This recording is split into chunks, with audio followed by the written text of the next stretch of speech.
حضرت سائیں توکل شاہ صاحب امبالوی کا واقعہ میں نے آپ کو سنایا ہوا ہے، آپ نے سنا ہوا ہے، میں بتا رہا ہوں ہم ان پر اعتماد کرتے ہیں، اللہ والوں پر۔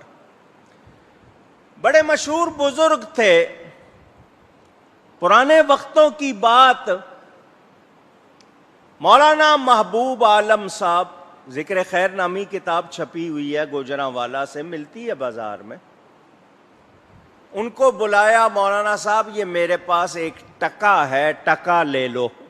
اس زمانے میں نوٹ نہیں ہوتے تھے، یہ سکے ہوتے تھے، تو ٹکا بہت بڑا سکہ تھا، ایک آدمی پورے گھر کو کھلا لیتا تھا اس سے۔ یہ ایک ٹکا لے لو، حدیث کی کتاب لے آؤ، لوگوں کو حدیث پڑھاؤ۔ وہ ایک ٹکے کی کتاب نہیں آتی تھی، کچھ دوسرے دوستوں نے بھی ڈالے، چند ٹکے ہو گئے، وہ کتاب لے آئے۔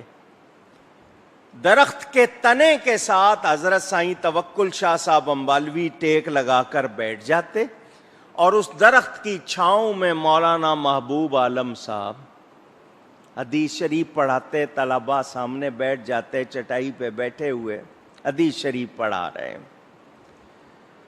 حدیث شریف پڑھاتے ہوئے کہا جاتا ہے، قال قال رسول اللہ صلی اللہ علیہ وسلم، اور آگے حدیث کے الفاظ، 2 مرتبہ قال قال کہا جاتا ہے۔ عربی کے لفظ ہیں، قال کے معنی، پہلا قال راوی کا مطلب کہ جس نے بات آگے پہنچائی اس نے کہا، دوسرا قالا کا مطلب نبی پاک نے ارشاد فرمایا۔ مولانا نے ایک حدیث پڑھی، روز پڑھا رہے تھے، سائیں صاحب بیٹھے ہوتے تھے، ایک دن ایک حدیث شریف کے الفاظ پڑھے، سائیں صاحب سر جھکایا ہوا، آنکھیں بند ہوتی تھی، تو اس حدیث کے الفاظ سن کر آپ نے کہا مولانا رکے کہ اس آواز کا مطلب یہ ہے کہ ایسا نہیں۔ انہوں نے دھیان سے پڑھا دوبارہ، پھر وہی الفاظ پڑھے تو سائیں صاحب نے پھر کہا